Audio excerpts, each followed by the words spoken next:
Good morning friends, কেমন আছো তোমরা সবাই? আশা করছি খুব ভালো আছো, সুস্থ আছো। আমরাও মোটামুটি ভালো আছি, চলে যাচ্ছে আমাদের। আজকে আমি খুব দারুণ একটা টিপস তোমাদের সাথে শেয়ার করব, যে কিভাবে ঘরোয়া পদ্ধতিতে ঘরোয়া কিছু উপকরণ ইউজ করে কাশি কমানো যায়। আমাদের যদি কফটা ভেতরে বসে যায়, জমে যায়, তখন তো প্রচণ্ড পরিমাণে কাশি হয়। সেটা বাচ্চা হোক বড় হোক, সবাইয়ের জন্যই ভীষণ কষ্টকর ব্যাপার। তো সেটা কিভাবে ঘরোয়া কিছু উপকরণ ব্যবহার করে আমরা সেটাকে নিরাময় করতে পারি, আমি সেই টিপসটাই তোমাদের সাথে আজকে শেয়ার করব। না বন্ধুরা, আমি কিন্তু কোনো ডাক্তার নই, আমি আমার নিজের অভিজ্ঞতা থেকে আমি সেটা তোমাদের সাথে শেয়ার করছি। আমি এটাতে অনেক উপকার পেয়েছি, তাই ভাবলাম তোমাদের সাথেও এটা শেয়ার করি। তো দেখেছো, আমি এখানে নিয়েছি তুলসী পাতা, কাঁচা হলুদ গ্রেট করে নিয়েছি, আর নিয়েছি আদা। এই তিনটে উপকরণ আমি নিয়েছি। আমি এটা যেহেতু আমার বাচ্চার জন্য রেডি করছি, আমার বাচ্চার কাশি হয়েছে, সেই কারণেই।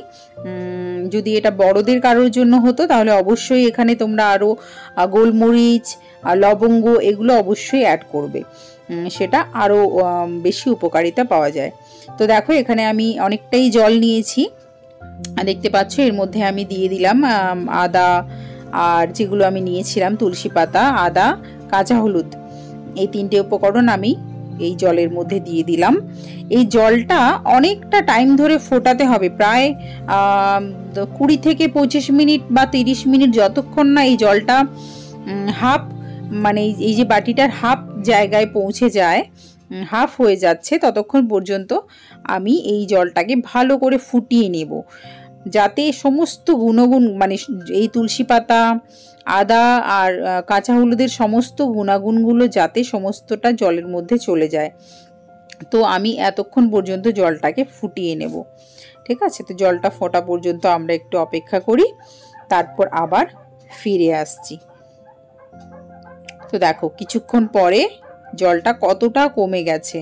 হ্যাঁ, তো এতটা কমে যাওয়ার পরেই আমি এবার জলটাকে ছেঁকে নিচ্ছি। আমি যেহেতু এক হাতে ভিডিও করছি, তাই ঠিকঠাক মতো দেখাতে পারছি না।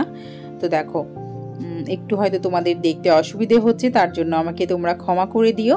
বাট জলটা আমি এখন ছেঁকে নিলাম। জলটা দেখো কত সুন্দরভাবে পাতা থেকে এইভাবে, পাতাটাও একদম পুরো, তুলসী পাতাটাও দেখতে পেলে একদম সেদ্ধ হয়ে গেছে, মানে পুরো রসটা এর মধ্যে চলে গেছে, যে গুণাগুণগুলো। তো এইখানে আমার এখন পানীয়টা পুরো রেডি। এরপর আমি এর মধ্যে অ্যাড করব 1-2 চামচ মধু। 1 চামচ মধু হলেই হবে, 1 চামচ মতো মধু এর মধ্যে দিয়ে এই পানীয়টা আমার একেবারে রেডি। এটা চেষ্টা করবে গরম গরম খাওয়ার, এটা গরম গরম খেলেই এর উপকারিতা বেশি পাওয়া যায়। আমি আমার মেয়েকে এখন দিয়ে দিয়েছি, তো এখন খাচ্ছে। বাইরে প্রচণ্ড বৃষ্টি হচ্ছে, সেটাও তোমাদেরকে দেখিয়ে দিলাম, দেখো। তো বন্ধুরা, দেখলে এটা কত উপকারী একটা পানীয়। তোমরা কখনো কোনো কাশি হলে, সর্দি হলে অবশ্যই এটা ট্রাই করো, তোমরা উপকার পাবেই। তো চলো, আজকে ছিল এই পর্যন্তই। খুব ছোট্ট একটা ভিডিও তোমাদের সাথে শেয়ার করলাম, বাট খুব উপকারী একটা ভিডিও। তো যদি ভালো লাগে একটুও, তো লাইক করে দিও, কমেন্ট করে জানিও। আর যারা এখনো চ্যানেলটাকে সাবস্ক্রাইব করোনি, সাবস্ক্রাইব করে আমাদের পাশে থেকো। আর পাশে থাকা বেল নোটিফিকেশন বাটনটাকে অবশ্যই অল করে নিও, যাতে পরেরও সমস্ত ভিডিওগুলো তোমরা ঝটপট পেয়ে যাও। সবাই ভালো থেকো, সবাই সুস্থ থেকো, টাটা।